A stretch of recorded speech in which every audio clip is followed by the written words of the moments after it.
Now, scores of members affiliated to the Limpopo Community Policing Forum are preparing to monitor the situation in the capital city, Polokwane. This is ahead of the EFF's planned national shutdown kicking off tomorrow. The police in the province say that they are also ready to counter lawlessness.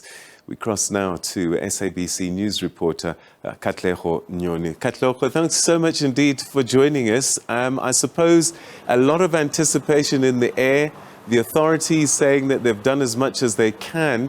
We're now hours away from Monday. Give us a sense of what's happening on the ground now and the state of readiness. Well, good evening there, Peter. Yes, indeed, you are quite correct. The Limpopo provincial officers, through their spokesperson, Brigadier Motlafela Mojapelo, have indeed assured us that they will not tolerate any acts of lawlessness and that they will monitor all the areas that they deem as hotspots. Of course, they will be working alongside the Community Policing Forum here in Limpopo that are about, if you can see behind me, to dispatch scores of their members to areas that they consider as a hotspot. This is, of course, in anticipation of that national shutdown in a few hours' time from now. Now, the CPF tell me off record, Peter, that they will monitor infrastructure, key infrastructure for businesses as well as schools. So now this evening, I am joined by their chairperson, Franz Kasago, who is the chairperson of the Limpopo Community Policing Forum, to outline to us what their strategy is as we head into this national shutdown. A very good evening to you, Mr. Kasago. We were speaking earlier on, and you mentioned that you've received some reports indicating disturbances, of course, ahead of the 20th. What do you know? What have you had? What reports have you received so far? Thank you, Katlego. Thanks to the viewers of SABC and my CPF behind me. These are my leaders. So my people that we are leading together. So they heard some noises and of course they monitor it as they told me. So when they were monitoring, they realized that there are men who are members of the CPF and they can't do anything. So the little group were just chanting and singing, and as soon as they see our CPF behind me, then probably they begin to disperse. So as we speak now at PDO school here in Ladana, the team of my CPF are here. So they telling me that Chairperson, rest assured, as you have deployed all of us, so that noise has dispatched and there's nobody as we are speaking now. And as the Community Policing Forum in the province, are you only going to monitor Polokwane as the capital city of Limpopo? We know that, for example, in the past there's been incidents mainly looking at areas such as Seshego. But however, the province is very big, 5 districts. What's your strategy? Our strategy is very clear, Katlego. We sit as the CPF, as you can see them. We have a WhatsApp group which is circulating to all our district. I sit with the leadership of the province, and then we said, guys, look here. Remember, we are a democratic structure.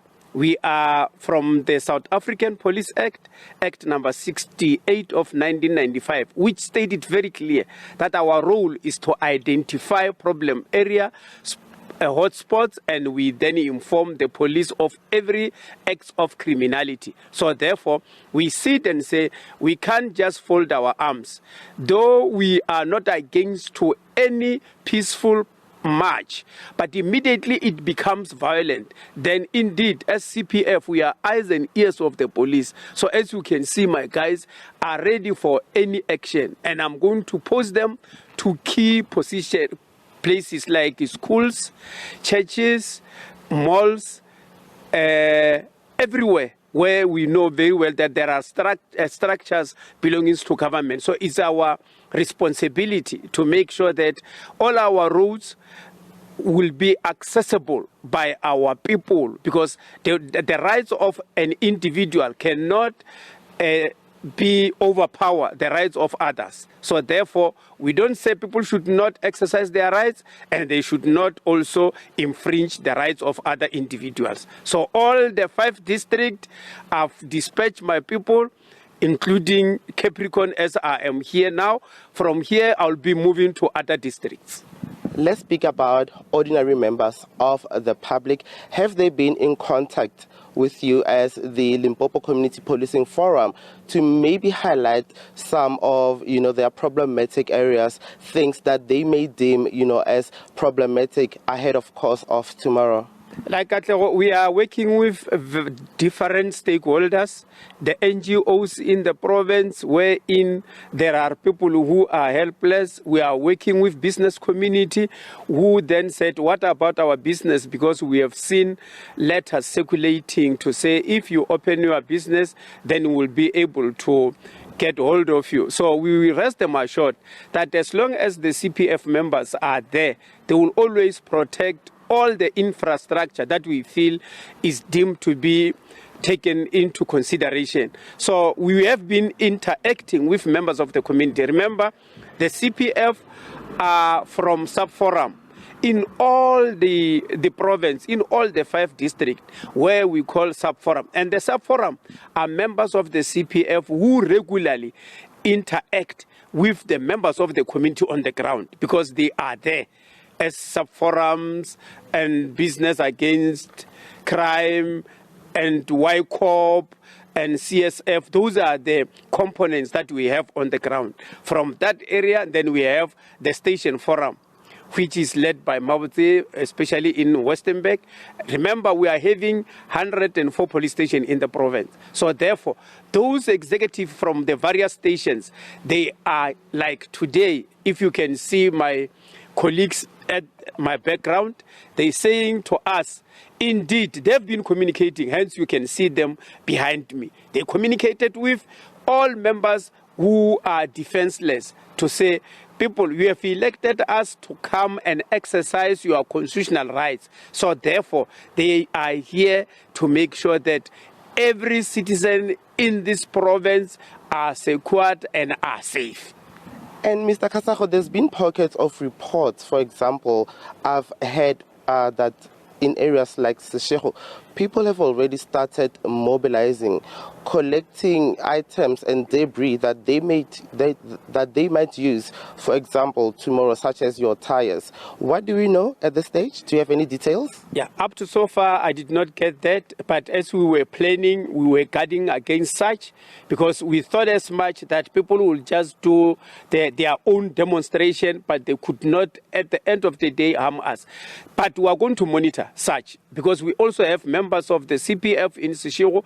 I told my members that it cannot be correct that incidents happen in your area where we deemed fit that there are members of the CPF, because they are ears and eyes of the police. Therefore, our role and the responsibility is to make sure that our community are safe. Remember, people will be traveling to their workplace, of which they must travel safely. People will be attending their shopping at shopping malls. They must also do it because it's their democratic rights.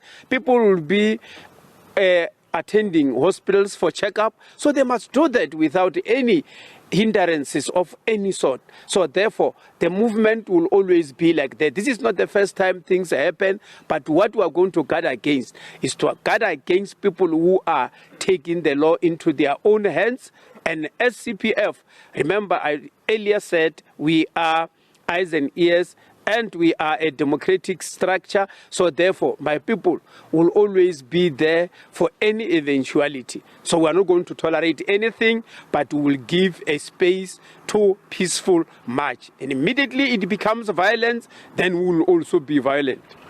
Thank you very much, Mr. Kasago. Peter, that is the chairperson for the Limpopo Community Policing Forum, Franz Kasago, essentially outlining that they will not tolerate lawlessness. They will keep their ears and eyes on the grounds by monitoring key business infrastructure, including schools, that they will work alongside members of the police, also emphasizing that they are not opposing any peaceful march. However, should the situation turn violent, they will then deploy their means as the Community Policing Forum. We are going to be interviewing the spokesperson for the police in Limpopo, that is Brigadier Motlafela Mojapelo, in a short while, who will also outline the strategy from the police side. Peter?